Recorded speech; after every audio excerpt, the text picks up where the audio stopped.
So I recently did a review of the New Balance Hierro V7, the GORE-TEX version, and a lot of you guys mentioned you guys would like to see a review of this one, which is the Hierro Mid GORE-TEX version, and this is the product right here. Appreciate you guys for leaving a comment and mentioning that you guys wanted to see a review on these. I was very interested because it gives you more of like the sneaker boot feel of a pair of sneakers versus the low top versions, which is more like just a regular trail sneaker. And the overall style of this model looks really good. I also really like this colorway as well. So I had to run downstairs and grab my other version. This is the Hierro 7, the GORE-TEX version versus the mids. I wanted to kind of compare both of these models, let you guys know which one I prefer, and let you guys know my thoughts on the mids. So let's go ahead and get into the video. Some words what New Balance says about the mids. New Balance Fresh Foam X Hierro Mid GTX for GORE-TEX, $180. And it says, people love the idea of adventure in the great outdoors, but there's more to the natural landscape than fresh air and scenic views. Uneven terrain, debris, and moisture are unique challenges to footwear that require specialized construction. For those that take going off the beaten path literally, there's a Fresh Foam X Hierro Mid, a dedicated off-road application of our best running technology. The Fresh Foam X Hierro Mid employs the Vibram Megagrip outsole, mid-cut synthetic upper with GORE-TEX waterproof fabrics and toe protection to create a protective shell of durability and traction around the signature Fresh Foam X cushioning. And for those wondering, right off the bat, it does have the same outsole and midsole as the Hierro V7. That's pretty much where the similarities end though, because the upper is literally a different model than the previous. So this is the mid-top version, this is the V7. The only similarity that I really saw is the logo on the tongue. Has that cork type material. However, even on the V7, it's a lot thinner than on the mids. So starting off with the weight, the Hierro V7 weighs in at 11 ounces and the mids are 13.3 ounces. We'd expect these to be more, obviously, because it's a mid cut, which means it has more material.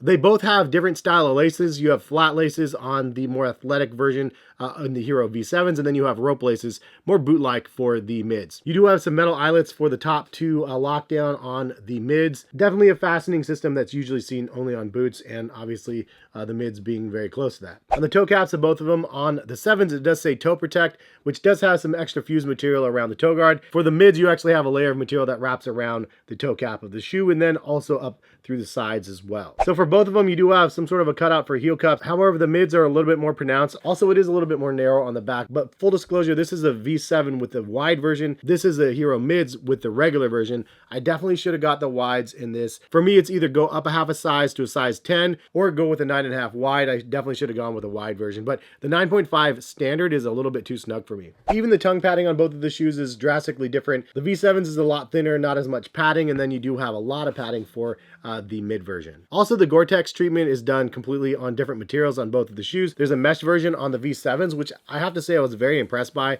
the waterproofedness of this shoe, and looks more or less like a regular trail running sneaker, but super waterproof. And then I'd say the boots are actually just as we would expect, very waterproof as well. The other thing that I like is that it's semi-gusseted tongue on both of them, which means it's attached like to this part and then downwards, and then this part and upwards is like a loose traditional style tongue. But I like that it's actually stitched on from this point down, meaning no water is going to actually seep through the sides of the shoe right here, because it hits the wall right here where it's sewn together and then it just drops down. So there's a little bit of information about both of the models. Which is the one that I would prefer? Which one would I recommend to you guys? Honestly, it's a tough call because it's really two different things in two different stylings with one fundamental similarity, and that is the midsole outsole, which the Vibram outsole Megagrip is super nice, as well as the Fresh Foam midsole on this. The Fresh Foam X is super nice as well. So honestly, both of them have a really big advantage because of just that. But then throw on the uppers of both of them, obviously different stylings, but the fact that they're both GORE-TEX and very water resistant, it just really comes down to a style preference. Do you like the boot-like feel,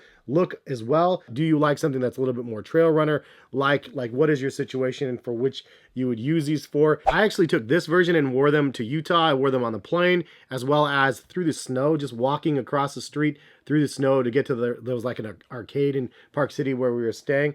So I walked through the snow in these things and totally waterproof, didn't have wet socks any day of the week. So it was definitely something that was very impressive, worked really well. I could have chose this one as well, but honestly, I like the overall fit and just the style of the regular shoe better. So personally for me, if I had to choose between these two, the more affordable one is actually the V7, and actually my personal preference over the two. Not to say this is a bad choice, it's honestly really good as well. It's just whether or not you prefer bootleg or not. But if you guys are interested in buying either of these, I'll link them in the description. You guys can go over to New Balance's site. If you guys purchase a pair, I do get a small financial kickback, and it lets New Balance know that you guys rock with the channel and saw the video, and it's always greatly appreciated when you guys use my links. I can't express to you guys how awesome it is to be working with some of the brands out there like New Balance, and then having you guys be able to support that relationship by clicking on the links and making it into the purchases if you do. Again, sizing of each of these, I want 9.5 wide, then I want 9.5 regular, and I definitely should have got 9.5 wide on this or a size 10.